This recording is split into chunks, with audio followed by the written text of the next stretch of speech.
Bonsoir à toutes et à tous. Salut à vous, chers amis téléspectateurs de la télévision BF1. Je suis ravi de vous retrouver ce soir pour cette émission spéciale et pour parler d'un sujet tabou. Tenez-vous bien, aujourd'hui nous allons parler de sel. Pour être un peu plus clair, nous allons parler de caca. Oui, vous avez bien entendu.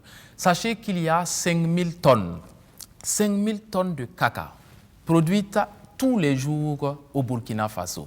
Eh bien, que deviennent ces cacas? Qu'est-ce qu'on en fait? Et il y a une question tout de suite qui suit, et si on en faisait de l'or?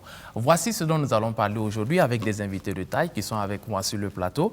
Je suis avec M. Sanou Tontama. Bonsoir. Bonsoir. Alors, M. Sanou Tontama est directeur de l'exploitation assainissement de l'Office national de l'eau et de l'assainissement de Ouagadougou, ONEA. C'est cela. D'accord. Et en face de vous, je suis avec M. Nassouri Seydou. Bonsoir et bienvenue. Bonsoir.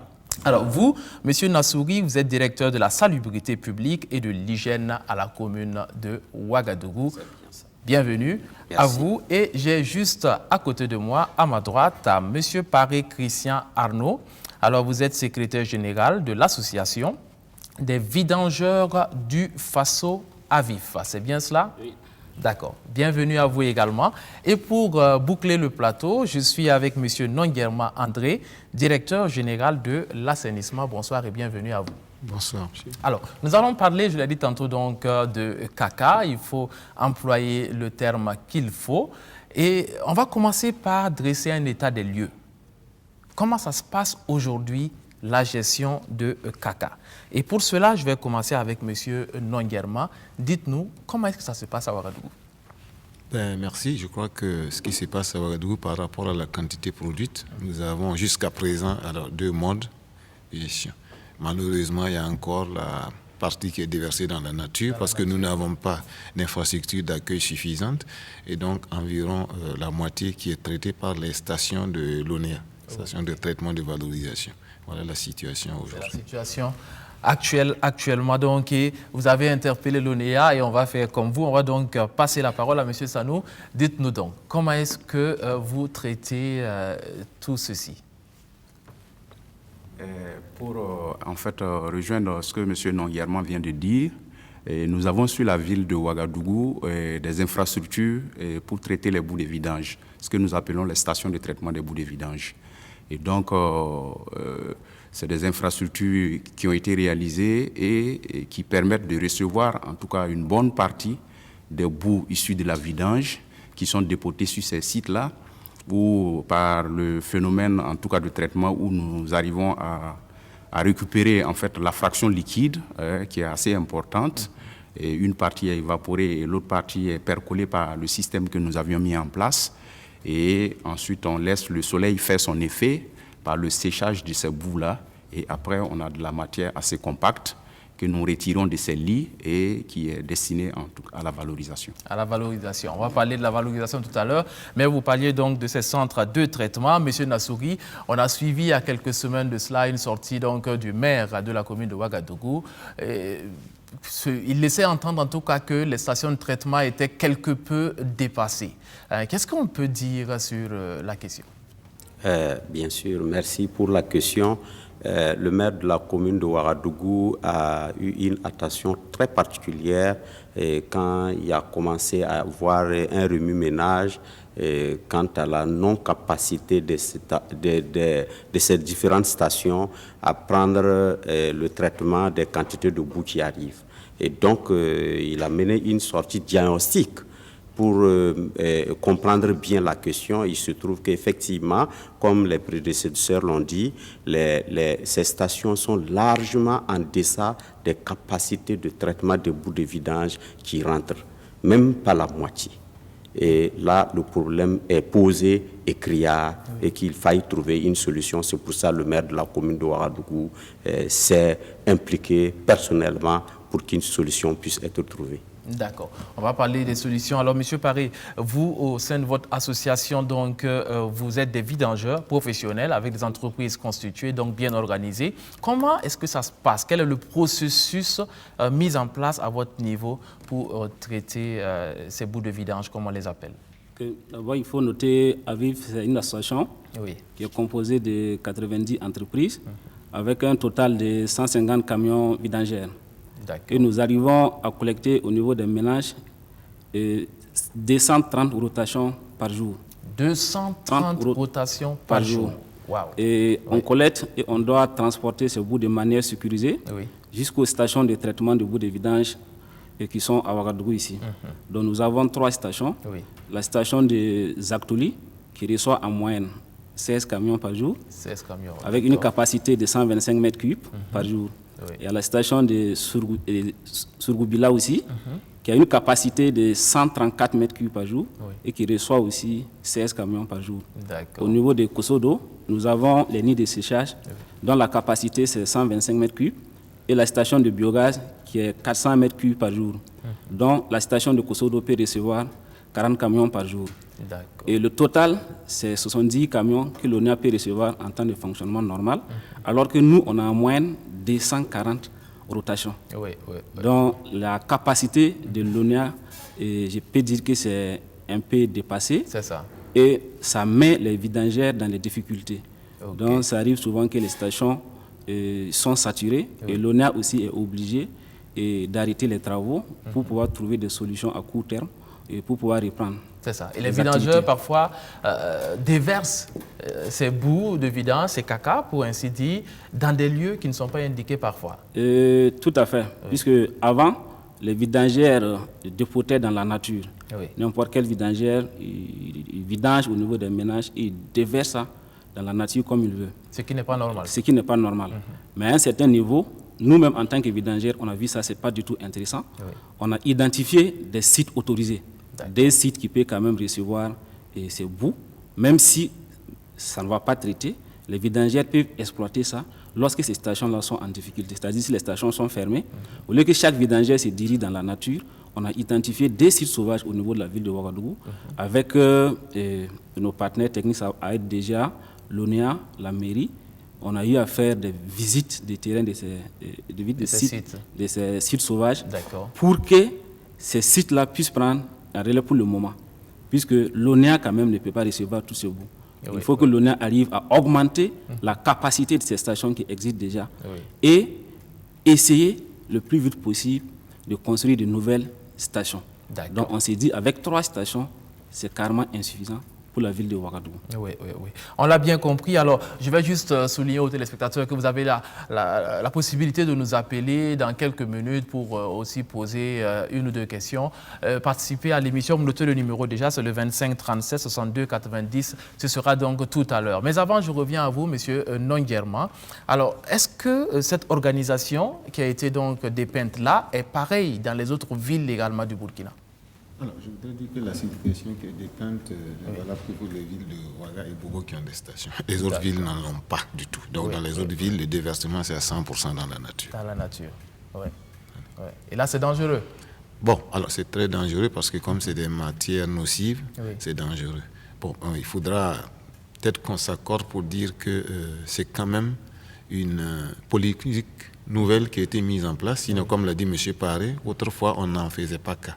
Ça. Mais comme nous disions, la production des déchets qui est liée aux êtres humains a une telle progression que la progression technique ne suit pas. Donc c'est à peu près 50% de la quantité produite qui est aujourd'hui peut être admise par les stations. Alors il faut trouver une solution pour les deux autres.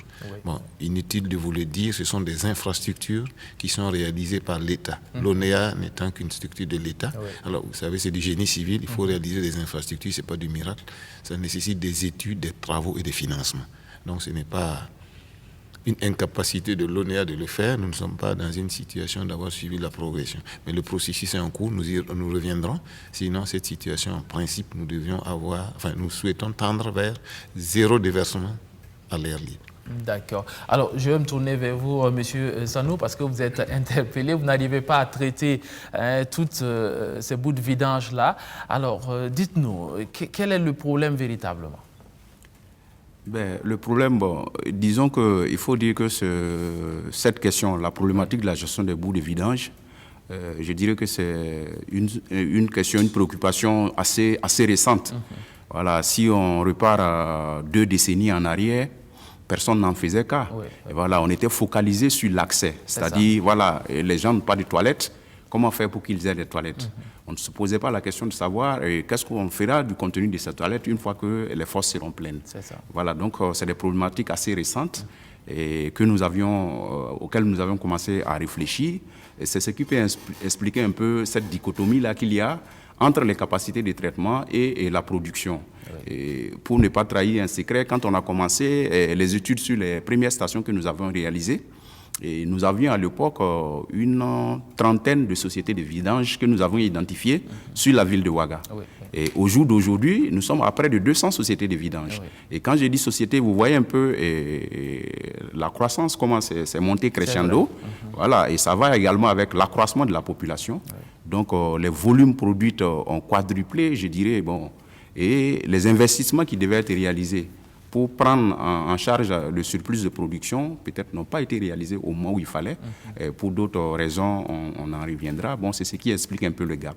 Mais je pense que ce qui est déjà intéressant, c'est d'avoir pensé, parce que comme le DGA l'a dit, et si vous prenez tout le Burkina Faso, c'est vrai que nous intervenons sur le milieu urbain, mais il n'y a que trois villes, à ma connaissance, aujourd'hui, où il y a un début de solutionnement, c'est-à-dire où il y a des infrastructures qui existent. Les autres villes, il y a pratiquement... C'est Ouaga, Bobo et Douri. Douri, où la commune, à l'époque, avait pu réaliser à son compte une station de traitement des boues de vidange. D'accord. C'est vrai que vous avez évoqué aussi la nécessité qu'il y a eu à un certain moment de construire des toilettes parce qu'il y a beaucoup de gens qui faisaient leurs besoins dans la nature. Et ça aussi, c'est une réelle problématique. Et c'est par là, d'ailleurs, que commence le processus de traitement des boues. On me dit que dans le monde entier, il y a 2,5 milliards de personnes qui font leurs besoins dans la nature. C'est quand même énorme, au Burkina également. Alors, est-ce que vous êtes arrivé aujourd'hui à solutionner ce problème d'avoir des toilettes? Bon. Parce que je sais que vous accompagnez voilà, les ménages qui le souhaitent, voilà, avoir des toilettes dans les domiciles. Bon, il y a un mécanisme qui est mis en place où nous accompagnons en tout cas les ménages à travers déjà, il faut susciter la demande en fait. Oui. Voilà, donc nous avons mis en place un mécanisme qui permet que les animateurs puissent se rapprocher des populations pour échanger avec elles par rapport à la question de l'assainissement, le cadre de vie. Et susciter à la limite, sur le cadre de vie, par exemple, les toilettes ne sont pas adaptées, et amener ce ménage-là à réaliser une latrine qui répond un peu aux normes. Et donc, en arrière, nous sommes là pour accompagner ce ménage-là dans la réalisation à travers un mécanisme de subvention que nous avions mis en place où nous subventionnons en fait la réalisation des latrines. C'est vrai que bon, la question de l'assainissement, c'est un problème très complexe. Et aujourd'hui, quand on va vous donner le taux national, vous verrez qu'il y a toujours des efforts qu'il faut faire, voilà, pour en tout cas amener et aller vers les ODD, comme on dit, et accès total. D'accord. Alors, M. Nassougui, alors, au niveau de la commune de Ouagadougou, est-ce que vous avez l'impression que les populations aujourd'hui ont accès à des toilettes décentes dans chaque ménage? Très bien. La question est bien posée. Je vais trahir nos objectifs si je dis que oui, la population n'a pas largement accès à des toilettes décentes. Je le dis parce que le nouveau conseil municipal, dans son programme de mandat, je vais déjà parler du centre-ville. Il y a 5 arrondissements qui ont été déjà sélectionnés parce qu'il y a un manque. Je prends le cas des toilettes publiques modernes dans la ville de Ouagadougou. Il n'y en a pas assez. On peut citer la Maison du Peuple, qui a une toilette vraiment qui joue un rôle très important en matière d'hygiène et d'assainissement. Et donc, ce nouveau conseil a pu dégager une ligne de 100 millions de francs CFA pour construire 5 toilettes publiques modernes dans la ville de Ouagadougou. Les 5 arrondissements ont été déjà choisis. On a déjà choisi une méthode déléguée du nom de boutique de développement qui suit le projet. Le 16 du mois passé, on a fait une demande auprès du MINIFID pour demander une procédure accélérée pour la construction de ces toilettes publiques modernes. Pour ne citer que cela, sous le contrôle de l'ONEA, bien sûr, puisque on les accompagne, nous sommes des collaborateurs, il y a eu le projet Périssan qui a permis de construire des latrines dans les périphéries de la ville de Ouagadougou, d'où on a pu atteindre 27 000 personnes vulnérables pour les accompagner à avoir des toilettes publiques. Je parle de 2013 jusqu'en 2017, on a fait ce projet-là. Et donc tout ça, c'est pour permettre aux périphéries aussi d'avoir quand même des toilettes plus ou moins décentes pour améliorer la santé de la population de la ville de Ouagadougou. Et ce projet, c'était la commune de Ouagadougou, l'ONEA, et c'était WaterAid, et puis Eau Vive. D'accord. Voilà. D'accord, voilà qui est très bien. Moi, je note déjà. Et c'est réjouissant qu'il y a des choses qui se font. Et il y a 5 toilettes publiques qui vont être installées donc, dans la commune de Ouagadougou. Et cela, donc, très bientôt. On peut dire dans quel horizon? Bon, mais je vous ai dit tout de suite qu'on a écrit au Minifid pour demander une procédure accélérée. Oui. Donc, je ne saurais dire quand est-ce que... Sinon, le financement est là. Le maire de la commune a pu dégager les 100 millions. Tout est prêt et les entreprises sont là. On attend que l'autorisation du Minifid. D'accord. Alors, mais M. Nassouri, on apprend qu'il y a des gens qui font vidanger leurs toilettes nuitamment et qui déversent dans le 6 mètres ou dans les fossés à côté, et ça dérange tout le voisinage. Est-ce que vous avez constaté cela à votre niveau et qu'est-ce qui est fait pour y remédier? Très bien. Ça dérange, merci pour la question d'abord, ça dérange, c'est moins dit. Oui. C'est une question de santé de la population. Une fois qu'un riverain déporte ses boues à l'extérieur de sa cour, c'est une prolifération de vecteurs de maladies. Oui. Ça, qui peut causer des vies humaines, ça n'a pas de prix. Ça, c'est assez grave et c'est aussi récurrent. C'est pour cela que la commune de Ouagadougou, dans sa réorganisation, a créé la police de la salubrité et de la tranquillité urbaine. D'accord. Et toute personne qui se fait prendre a une sanction, il y a une amende. Ok. Ouais, il y a une police aujourd'hui qui sillonne.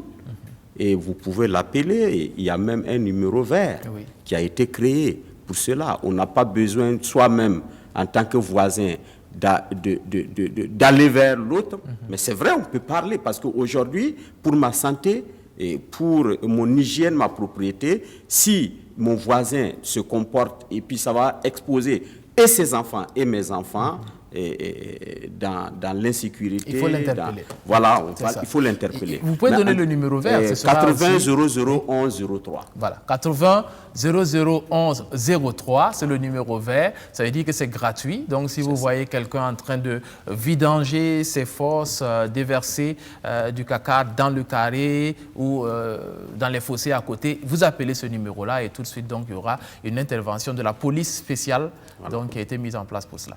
C'est bien ça. Okay. C'est bien ça. Formidable. Voilà. Alors, quelles sont les difficultés que vous rencontrez à votre niveau, M. Paré? Parce que vous êtes chargé donc de vidanger. Alors, vous avez peut-être aussi quelques difficultés avec les ménages où vous allez ou avec la commune. Dites-nous, quelles sont les difficultés qui vous empêchent de faire au mieux votre travail? Merci bien. Et la première difficulté, c'est au niveau des mélanges. Il faut se dire que 70% des mélanges n'arrivent pas à bien utiliser ces ouvrages-là correctement. D'accord. Donc, ils jettent de n'importe quoi dans ces latrines. Donc, ça fait que la vidange, ça prend du temps et ça joue sur l'état du camion. Et si le ménage exploite mal les ouvrages, ça va se remplir très vite. Nous, nos camions ne peuvent pas aspirer la partie solide. Okay. On vient pour vidanger la partie liquide. Et nous, notre rôle, si nous n'arrivons pas à le faire, on contacte les vidangères manuelles. Nous le savons que les vidangères manuelles n'ont pas accès aux stations de traitement. Où ces vidangères-là déversent ces boues solides. Dans la nature. Dans la nature. Et notre deuxième difficulté, c'est les stations de traitement.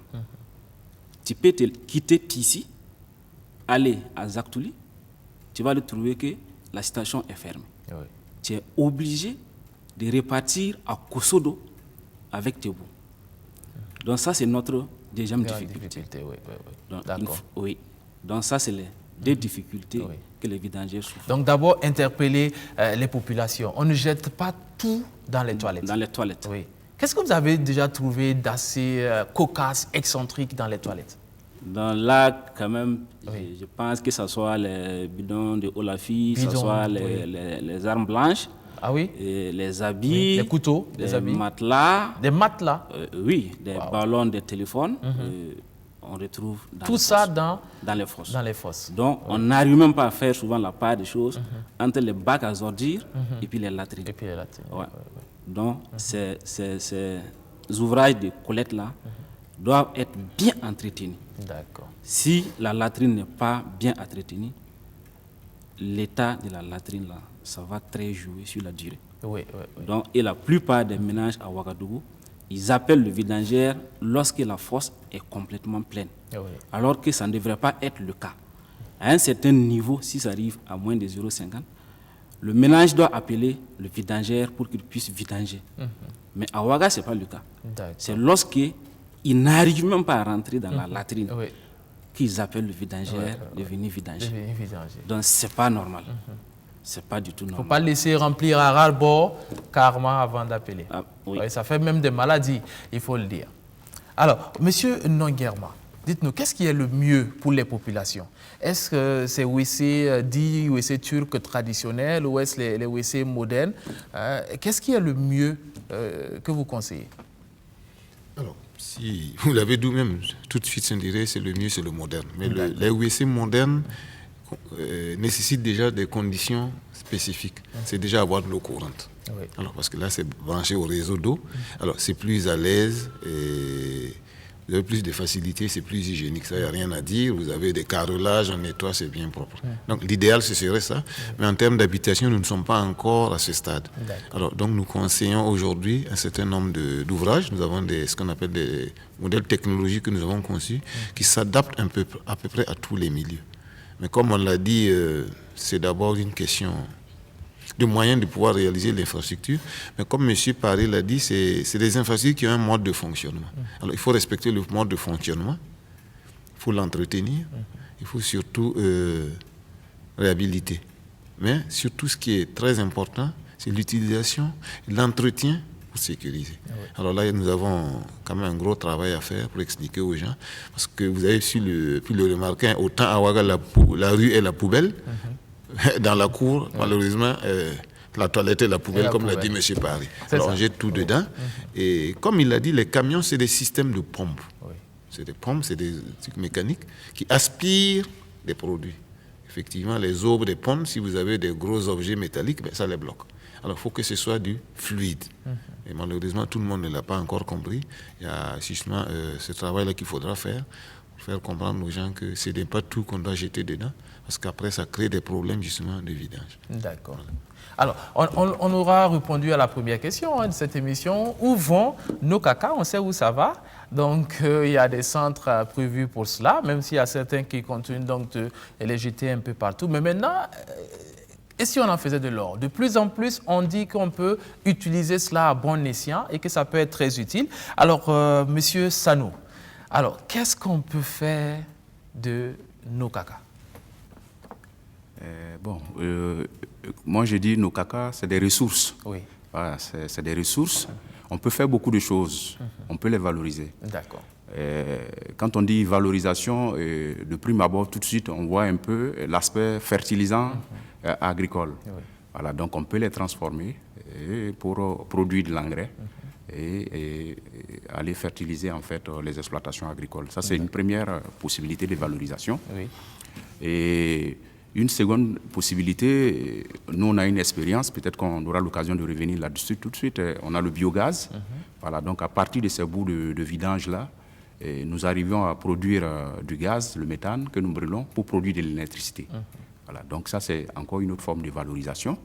Et on a vu des expériences, je dirais, un peu embryonnaires ailleurs, peut-être qu'on va y arriver, et des expériences où on tente de substituer le charbon de bois, et on utilise ces bouts hygiénisés-là pour faire de petites briquettes, voilà, et qu'on peut utiliser comme combustible, comme charbon de bois. Voilà. Et nous, on est actuellement en train de faire un peu de la recherche. On veut utiliser des briquettes pour peut-être l'industrie. Oui. Voilà, si on ne peut pas les valoriser en agriculture, et pourquoi pas, si ça a un bon pouvoir calorifique, et pouvoir produire des briquettes, on a pas mal d'unités, notamment je vais parler des cimenteries, que ça pourrait intéresser. Et j'ai vu encore une autre expérience où on va un peu au-delà de la transformation pour en faire des matériaux de construction. Voilà. Et l'expérience que j'ai vue, on arrive à réduire les coûts, en tout cas de réalisation, de l'ordre de 30 à 40% sur le bâti. D'accord. OK. Alors, mais actuellement, concrètement, au Burkina Faso, quelle utilisation est-ce que vous en faites? L'utilisation concrète que nous avions, c'est comme je dis, c'est le biogaz que nous avions à Kosodo, où nous arrivons à produire 1 mégawatt par heure pendant 5 à 7 heures de production journalière. C'est assez important déjà. Oui. Maintenant, pour la valorisation agricole, on a fait des tests. Vous avez vu le film tout à l'heure, vous avez vu un peu le petit périmètre qui était, je dirais, autour de la station de Zaktouli. Vous avez vu un peu comment les plans présentaient là-bas. Mais on poursuit toujours, en tout cas, la recherche, parce qu'on est en partenariat avec une structure que je ne vais pas nommer, pour faire des analyses plus poussées. Parce qu'il faut qu'on se rassure, comme on l'a dit, les latrines, c'est la poubelle, donc les gens mettent tout dans la latrine. Il faut qu'on ait une utilisation sécurisée de ce qui en ressort. Donc il faut qu'on se rassure que ces boues-là, dès qu'elles sont hygiénisées, elles sont inertes, il n'y a pas de germes pathogènes qui peuvent porter atteinte à notre santé.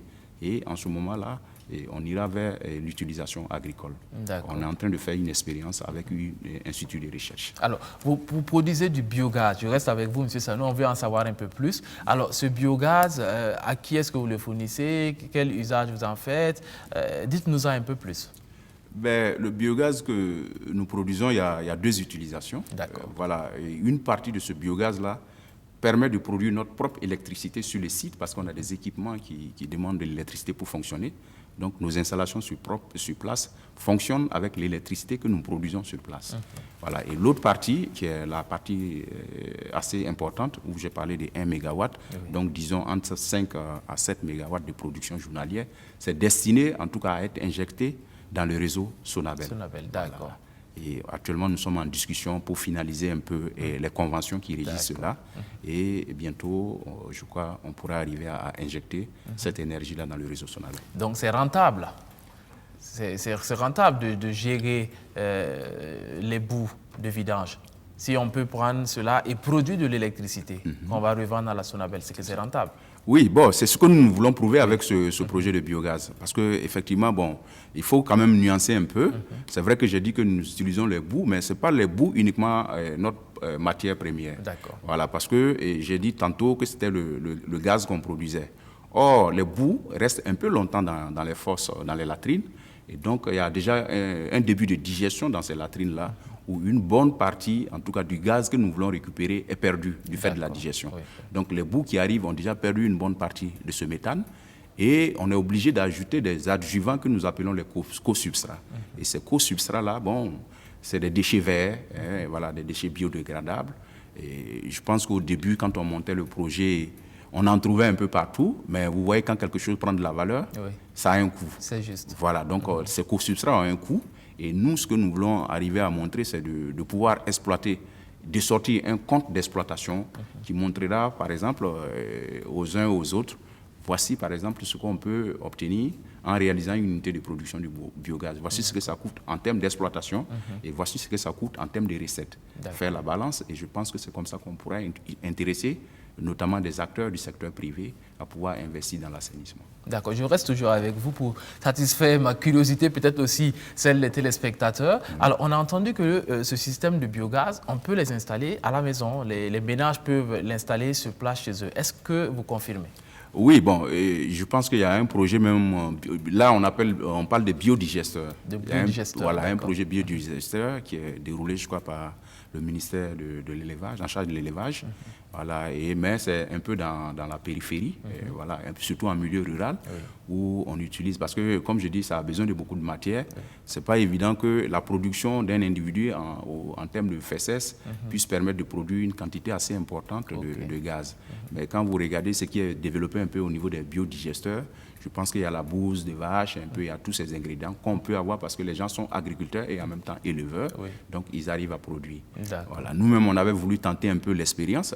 Si vous arrivez, par exemple, au niveau du site du biogaz, et nous avons du gaz. Ce gaz-là, nous l'utilisons là-bas pour chauffer, et même pour ce qui est un peu des analyses en termes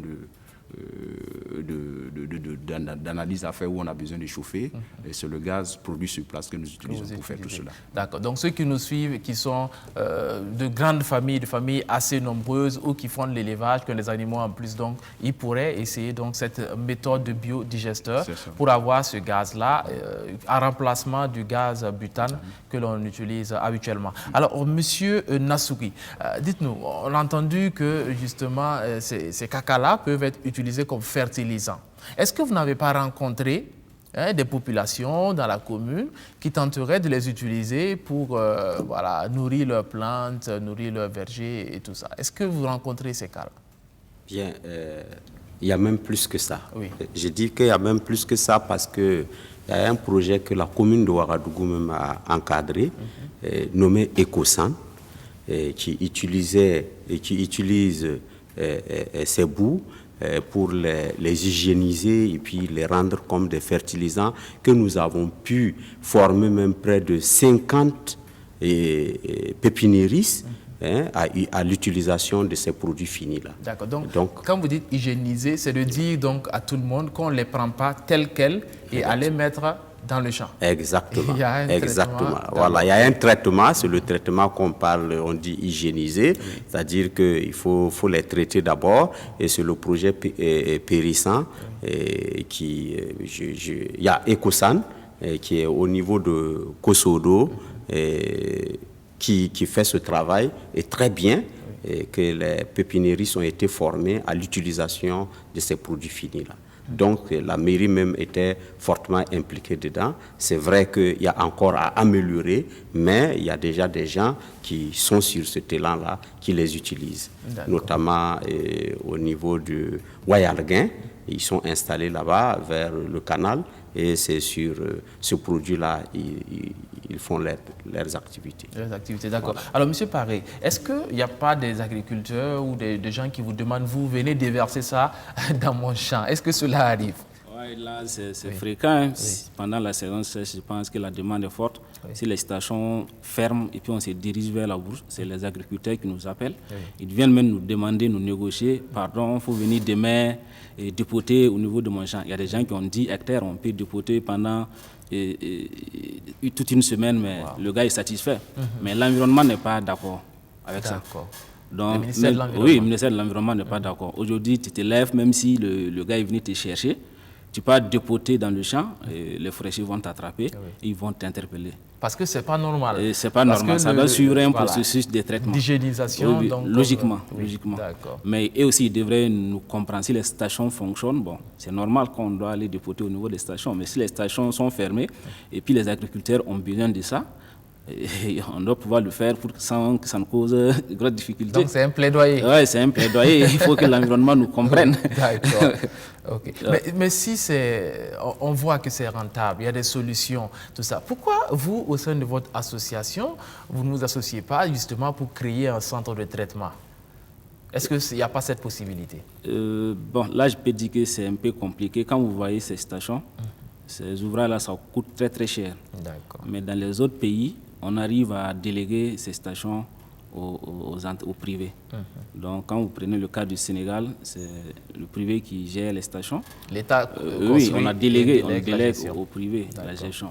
Mais pour que les vidangères même puissent s'associer construire une station, ça serait un peu compliqué parce que ça nécessite en tout cas de gros moyens. De gros moyens que vous n'avez pas. Pour le moment, on n'a pas ça. On vous souhaite d'avoir ces gros moyens. Alors, Monsieur Nonguerma, au vu de toutes les perspectives édictées notamment par Monsieur Sano, qu'est-ce que, au sein de votre direction, vous avez prévu justement dans le cadre de l'assainissement et plus précisément dans le traitement de ces bouts de vidange? Alors, il faut dire que la Direction générale de l'assainissement est la structure nationale qui coordonne tout ça. Oui. Alors, le gouvernement a adopté le programme national d'assainissement des eaux usées et excréta, donc à l'horizon 2030, qui devrait régler toute la question, à savoir qu'à cet horizon, tout habitant de ce pays devrait avoir accès à des conditions sécurisées, à des infrastructures d'assainissement. Et comme l'a dit M. Sanou, c'est boucler la boucle. En dehors des infrastructures, il faut que la valorisation soit faite pour qu'à terme, on ne voit rien. Oui. Alors, il est prévu donc dans ce cadre-là donc un programme de réalisation d'infrastructures. Je profite de l'occasion pour dire qu'en plus de ce que M. Nassouri a dit, a déjà un programme de 10 toilettes publiques en 2020. 10 toilettes publiques en 2020. En plus, donc, c'est pas un complément. C'est-à-dire, vous aviez annoncé 5 toilettes publiques. Donc, ça va nous faire 15 toilettes publiques à Ouagadougou. À Ouagadougou. Alors, le monde est merveilleux. Et 10 à Tinkodogo. Le programme prévoit 10 à Ouagadougou, 10 à Tinkodogo. Alors, donc, à terme, c'est que nous puissions, nous disons, régler la question de l'assainissement. Alors, inutile de le dire, si on veut mettre fin au déversement ou même à la défécation, parce qu'il y en a qui défèquent à l'air libre, il faut justement que les infrastructures aient la capacité d'accueillir toutes les productions. L'ONEA a un programme, tout ce qui se fait, il faut que je le dise par tous les acteurs, entre dans le programme national d'assainissement qui est coordonné par la DG. Les infrastructures pour qu'à terme ça se fasse. Donc il y a un certain nombre d'infrastructures qui sont prévues. Ce n'est pas la DG qui va les réaliser, c'est en partenariat avec, nous avons beaucoup de partenaires, j'ai saisi l'occasion au nom du département pour les remercier, qui vont nous aider à réaliser tout ça. La mairie a parlé des 5 toilettes publiques, ça tombera dans le coût du PNAE. C'est un peu comme ça que ça fonctionne. Donc nous coordonnons, nous conseillons, nous concevons, nous rendons compte à l'autorité. Donc il est prévu donc à terme un certain nombre d'infrastructures. Alors il faut voir, il y a 2 volets en matière d'assainissement. Il y a le domestique qui concerne donc les domiciles et il y a le communautaire qui concerne le public, l'extérieur. Nous disons qu'il faut régler les 2 questions, mais la priorité d'abord pour nous, ce qu'on appelle le taux d'accès à l'assainissement, c'est la question du domestique. Et ça se calcule sur la base d'une latrine pour 10 personnes. Ça veut dire que si un jour le nombre de latrines existant au Burkina, accessible, sécurisé, est égal au 10e de la population. Ça veut dire que le problème d'assainissement est résolu. Donc voilà un peu. Et maintenant, la question du communautaire, ce qu'on appelle les taux d'équipement, c'est de s'assurer que même quand on va au service, quand on va au marché, quand on va au bar, on a des infrastructures. Et donc, il faudrait que toutes ces infrastructures-là, ces sites-là, aient des infrastructures. C'est ça, ce qui n'est pas le cas malheureusement. Voilà, malheureusement, nous sommes très en retard. Et donc le programme national a prévu ça, mais c'est l'effort de tout ce qu'il va réaliser. Il est prévu donc que c'est prévu dans le programme, mais il ne faut pas qu'on croie que c'est un budget, parce que le PNAE a été évolué à 1215 milliards de francs CFA. Donc c'est utopique de croire que l'État va le financer. Mais même celui qui réalise une toilette publique chez lui, c'est pris en compte parce que ça, c'est fait sur le territoire national. Donc il y aura tous ces financements de l'État, des partenaires et de particuliers, voilà, pour qu'à terme on puisse régler la question. Donc le programme national, c'est ça. D'accord, voilà qui est bien dit. Alors j'aimerais juste dire aux téléspectateurs que le téléphone est à présent ouvert si vous avez une question, une petite contribution. C'est au 25 37 62 90 qu'il faudra donc appeler. Et je vais rester avec vous, M. Nonguema, pour demander, est-ce qu'il n'y a pas d'obligation pour les entreprises d'avoir des toilettes pour les visiteurs? Est-ce que, parce que je dis ça parce que j'ai vu des gens se plaindre, notamment sur les réseaux sociaux, que comme quoi ils vont en banque, il n'y a même pas une toilette où aller uriner. C'est vrai qu'il y a quelqu'un qui ironisait en disant qu'on garde votre argent, on ne va pas aussi garder votre caca. Donc, mais est-ce que dans la loi, il n'y a pas d'obligation faite aux différentes entreprises d'avoir des toilettes pour les visiteurs? Bon, en principe, c'est une règle d'urbanisme. Alors, normalement, toute infrastructure qui accueille du public doit avoir des toilettes. Et malheureusement, on se rend compte qu'aujourd'hui, ça, je n'ai pas honte de le dire, le volet assainissement est le plus négligé. Alors, on réalise de belles maisons, de belles infrastructures, même les nouveaux projets d'écoles, de centres de santé, tout est prévu dans ce qu'on appelle le kit. Donc, vous avez les bâtiments, les salles de classe, les logements, forages, toilettes. Mais dès qu'il y a le premier couac, C'est les toilettes qu'on commence à éliminer. Et malheureusement, vous voyez, dans toutes les infrastructures, vous l'avez si bien dit, même à Ouaga, vous allez, il n'y a pas. C'est vraiment le dernier des soucis, c'est l'assainissement. Nous nous interpellons que ça, c'est déjà l'aisance et la citoyenneté. Effectivement, c'est d'avoir des toilettes. Comme vous l'avez dit, tu vas en banque, tu as des millions dedans, mais tu as envie d'uriner, tu es obligé de retourner au parking contre ta voiture, pendant que tu as des millions dans le coffre. C'est ça. Mais tu ne peux pas, les voitures ne sont pas équipées. Donc c'est une interpellation, et je crois que le SPON a beaucoup parlé de ça. Ils interpellent les gens pour qu'il y ait des infrastructures dans cette... Et nous aussi, nous interpellons maintenant la population, la citoyenneté. Chacun devrait quand même doter sa concession d'une toilette. Alors, on va peut-être prendre un premier téléspectateur qui est au bout du téléphone. Bonsoir. Oui, bonsoir. Oui. À qui avons-nous affaire, s'il vous plaît? Moi, c'est M. Baguian Aruna. D'accord. Monsieur Baguian, nous vous écoutons. Ok, vraiment, merci beaucoup. Je vous en prie, allez-y. Ok. Bon, je pense que comme c'est pas face à face, je m'excuse beaucoup, comme je peux dire un peu. Monsieur Baguian, on va essayer d'aller vite parce qu'on n'a pas trop de temps non plus. Ok, donc excusez, puisque je vous écoute bien, on est très content. Oui. D'accord. Oui, allez-y. Voilà, parce que maintenant ça commence à venir que je pense que la sensibilisation doit être plus que ça. D'accord. Et voilà, et maintenant on parle d'augmenter des postes pour publication, tout. Oui, des toilettes publiques, oui. Voilà, mais il y a quelque chose qui manque toujours, que je trouve que là-bas, ce n'est pas encore fait. Oui, dites-nous. Voilà, que je demande ceux qui sont devant vous. Voilà, ils disent qu'ils doivent faire un pas à l'autorité. Mais si l'autorité, ils n'ont qu'à voir déjà les frais aussi. Oui, voilà, monsieur. pour aider les vidangeurs. D'accord. Voilà, parce que si on fait les toilettes publiques et qu'on n'a pas de coins pour aller déverser. D'accord, c'est bien compris, voilà. Monsieur Baguian. Voilà. C'est bien compris. Merci beaucoup, Monsieur Baguian, donc, qui interpelle. Je pense que c'est plutôt Monsieur Nonguerma qui est interpellé ici parce que c'est vous qui coiffez tout cela. Donc, il faut beaucoup plus de centres de traitement. Je pense que c'est dans les tuyaux, si je ne me trompe. Oui, absolument. Oui. Alors, il y a un programme de développement de réalisation de stations de toilettes. D'abord, les 2 stations dont l'ONU a parlé. Oui. Normalement, c'est à M. Sanou d'en parler. Ils ont un projet d'extension. Je crois que l'ONU est sur la recherche de 2 ou 3 sites autour de Ouaga pour réaliser des stations. Mais dans le cadre du programme national d'assainissement, nous avons prévu en termes de projet que chaque chef-lieu de province puisse avoir une station à 45. Parce que le problème n'est pas de se concentrer sur Ouaga et Bobo. Nous avons les autres villes, c'est le même problème. Donc il y a un programme de développement de stations. Parce que pour le moment, dans les autres villes, malheureusement, on n'en a pas, en dehors de Ouaga, Bobo et Dori. Alors, on va prendre M. Patrice. M. Patrice qui est au téléphone. M. Patrice, bonsoir. Allô? Oui. Bonsoir. Allô? Oui, nous vous entendons. Apparemment, ce n'est pas M. Patrice, hein? Bonsoir. Oui, bonsoir. Comment allez-vous? Je vais bien chez vous. Merci. À qui avons-nous affaire, s'il vous plaît?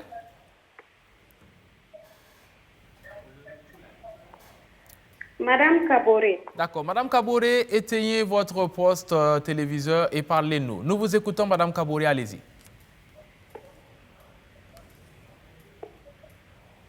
Ah, ok, merci beaucoup. Allô? Oui, nous vous entendons très bien. Allez-y, Madame Kaboré. Oui, je voulais poser une question à propos de la subvention pour les latrines là. D'accord. Est-ce que c'est seulement pour la ville de Ouagadougou ou bien c'est dans toutes les provinces du Burkina? D'accord. C'est bien noté. Vous nous appelez d'où? Je vous appelle de Kaya. De Kaya, c'est bien noté. Merci beaucoup. Ce sera tout? Maintenant, oui. Je voulais demander si c'est reparti dans les différentes régions. quelles sont les procédures à prendre pour pouvoir bénéficier de cette subvention? D'accord. C'est tout, Madame Kaboré? Oui, c'est tout. Merci. Merci. Merci grandement. Très bonne soirée, Madame Kaboré. Alors, Monsieur Sanou, vous êtes interpellé. Dites-nous, c'est Ouagadougou seulement ou on peut en bénéficier dans les autres villes? Non, ce n'est pas Ouagadougou seulement. Oui. Il faut dire que nous procédons par une planification minutieuse pour développer les services d'assainissement au niveau des centres urbains. Parce que l'ONEA intervient dans les centres urbains et semi-urbains. Et au jour d'aujourd'hui, nous avons pu élaborer 56 plans stratégiques d'assainissement pour 56 centres, 56 communes, si je peux le dire ainsi. Et donc, sur ces 56 que nous avons élaborés, nous avons pu aujourd'hui, en tout cas, implémenter, c'est-à-dire mettre en œuvre 42 plans stratégiques. Donc, nous intervenons sur 42 villes. Voilà. Et Kaya en fait partie? Et Kaya en fait partie. Et pour rassurer madame, on a un programme là-bas sur Kaya actuellement, qu'on appelle le PAEA, Programme Approvisionnement Eau et Assainissement, où en tout cas on a essayé même de revoir un peu la subvention. Et on est sorti de la subvention classique que nous avions l'habitude de donner. Nous allons jusqu'à subventionner les briques pleines pour stabiliser la fosse. Et ça se déroule à Kaya. Et comme elle le disait, pour avoir en fait contact, elle peut soit se rendre à la mairie de Kaya, où elle trouvera une permanence, ou à l'agence ONEA. Elle trouvera également une permanence là-bas, où il y a des animateurs à qui elle peut s'adresser. Et on va lui expliquer un peu les procédures à suivre pour bénéficier de cette subvention-là. D'accord. Formidable. Voilà qui est bien dit. Mais je reste avec vous parce que j'entends que ces bouts de vidange qu'on récupère, on peut aussi les traiter, récupérer l'eau, filtrer cette eau-là et même la consommer. Bon, je ne vais pas m'aventurer sur ce terrain-là. C'est vrai que, en fait, il y a une expérience qui a été déroulée au niveau du Sénégal, qu'on appelle, je ne sais plus si c'est l'omniprocesseur. Il faut dire qu'à l'époque, il y avait 2 programmes. En fait, c'est des programmes qui sont financés par la Fondation Bill et Melinda Gates. Il y avait le programme de biogaz, parce que hier, je suivais une émission où quelqu'un a dit non, que l'omniprocesseur c'était prévu pour le Burkina et que c'est un problème d'espace. Je m'inscris en faux contre cela. Voilà. Nous, on a fait le choix d'aller vers une technologie qu'on maîtrisait. Bon, pour nous, ça va être plus facile à maîtriser. C'est ça. Parce que l'omniprocesseur, si vous regardez, c'est assez complexe. C'est vrai que là-bas, effectivement, on arrive à sortir jusqu'à de l'eau. On brûle les bouts, on récupère la cendre et on arrive à sortir de l'eau, en tout cas à la limite distillée. Bon, moi, je n'ai pas bu, mais j'ai vu des gens qui en ont consommé. Voilà, ça n'a pas fait de problème. Mais c'est des processus assez lourds et les coûts pour déployer un tel système, c'est des coûts qui sont parfois hors de portée. D'accord. Alors, bon, 1 heure s'est vite passée, on tire vers la fin. Il nous reste à peine le temps de faire un dernier tour de table. Oui, déjà. Alors, on va peut-être commencer avec vous, Monsieur Nassouri. Dites-nous, en guise de conclusion, quelles sont les solutions possibles pour un meilleur assainissement ou un meilleur traitement de ces bouts de vidange-là? Alors, merci. Les solutions possibles, c'est d'abord de faire en sorte qu'à l'amont, si je parle à l'amont, c'est de pouvoir octroyer des ouvrages décents à la population et ensuite, à l'aval aussi, tenir compte des productions de ces bouts-là et ériger des ouvrages de traitement avec des grandes capacités qui vont permettre d'assainir la ville de Ouagadougou. Je dis bien d'assainir la ville de Ouagadougou parce que tant que ça continue comme ça, que les stations sont pleines, c'est fermé, les gens vont continuer de vidanger, il faut bien dépoter à quelque part. Et que ça soit même frauduleusement, ils vont dépoter et ça va donner comme conséquence la santé de la population de la ville de Ouagadougou. Je sais que la commune de Ouagadougou a pu avoir avec l'AFD un financement de près de 7 milliards 250 millions qui a été rétrocédé à l'ONEA pour augmenter l'assainissement collectif. Et donc, c'est vrai que aussi les eaux usées, etc., c'est une mission dévolue à l'ONEA et pour le moment, ce n'est pas la commune de Ouagadougou qui s'en occupe, mais nous sommes toujours en très bonne collaboration. Et donc, vu ce que je viens de dire, ils ont pu quand même, les plus grands pollueurs tels que la Mako, tels que l'hôpital Yalgado et tous, la phase 3 d'assainissement collectif. Aujourd'hui, ils sont connectés pour aller traiter leurs eaux usées. Je pense que cette négociation que la mairie a pu obtenir et rétrocéder à l'ONEA, c'est une grande marque. Et c'est de cela qu'on parle. Qu'est-ce qu'il faut faire? C'est de cela qu'on parle. Il faut arriver à octroyer à la ville de Ouagadougou des ouvrages de capacité excellente pour pouvoir traiter ces bouts-là et préserver la santé de la population. C'est très bien noté. On notera aussi au passage qu'il y a une police spéciale chargée de l'hygiène et de l'assainissement. Et donc, on peut joindre cette police-là à travers un numéro vert qu'on va rappeler. 80 00 11 03. Voilà, 80 00 11 03. À chaque fois qu'on voit donc quelqu'un vidanger, là où il ne faut pas donc ces bouts de vidange. Merci beaucoup. Alors, je viens vers vous, Monsieur Paré. Dites-nous, alors, vous avez donc des besoins d'espace, mais aussi vous avez un message pour les populations. Voilà. Qu'est-ce que vous dites à tous ceux qui nous suivent actuellement? Comment se comporter avec leurs toilettes? Aujourd'hui, nous sommes à un niveau sécurisé. Les ménages ont des latrines homologuées. Et ces latrines homologuées-là doivent être bien utilisées. Et si le vidangeur vient, la vidange, c'est très facile. Il ne faut pas que nous, on vienne vidanger et on n'a pas d'espace pour aller dépoter. L'État doit songer à augmenter la capacité de ces stations qui existent déjà et construire de nouvelles stations au niveau de la ville de Ouagadougou. C'est ça, et c'est ce qui donc, semble-t-il, est un projet. Oui. Maintenant, à l'endroit des ménages, c'est de ne pas jeter tout et n'importe quoi dans les toilettes. Dans les toilettes, cela? Oui. D'accord. Merci beaucoup à vous, Monsieur Paré. Alors, Monsieur Nonguerma, en guise de conclusion, qu'est-ce qu'on peut dire? Alors, en guise de conclusion, moi, je voudrais dire que l'État, en tant que tel, doit garantir tous les milieux. Par exemple, M. Lonéa, on parle du milieu urbain, M. Nassouri parle de la commune de Ouagadougou, la DGA parle de 214 200 km². Aucun Burkinabé ne doit être laissé pour compte dans la prise en compte de l'accès à l'assainissement. Alors, nous avons 2 ou 3 recommandations à faire. Il faut déjà que les Burkinabés aient un autre regard sur les eaux usées excrètes. Aujourd'hui, ce n'est pas une priorité, c'est encore la dernière des choses. Comme l'a dit M. Paré, un certain comportement déjà va améliorer les choses. Ça, c'est le premier point. Alors, l'autre aspect, c'est déjà l'État va aujourd'hui remplir ses obligations régaliennes de collecte et de traitement. Nous sommes sur un programme d'expérimentation, comme l'a dit M. Sanou, c'est de développer des infrastructures à petite échelle. Bon, pour aller vite, nous sommes en train de voir de quelle manière, dans le milieu rural, nous allons créer des infrastructures qui permettraient justement aux concessions de valoriser sur place les excrétants, les eaux usées qui produisent, par filtration, par captation. Ça, c'est des ouvrages classiques que nous sommes en train de développer. Ça permettra donc déjà de régler ça au niveau familial et maintenant au niveau collectif, on verra. Alors, nous sommes là-dessus. C'est vraiment un programme... bon, un gros programme et ambitieux. On souhaite donc que cela aboutisse. On va vous laisser 30 secondes. Monsieur Sanou? Oui. Pour rebondir un peu, je dirais effectivement il faut aller vers l'augmentation des capacités de réception pour le traitement des bouts de vidange. C'est ce que nous nous attelons à faire. Et à l'horizon 2025, nous avons prévu de réaliser 10 nouvelles stations de traitement des bouts de vidange.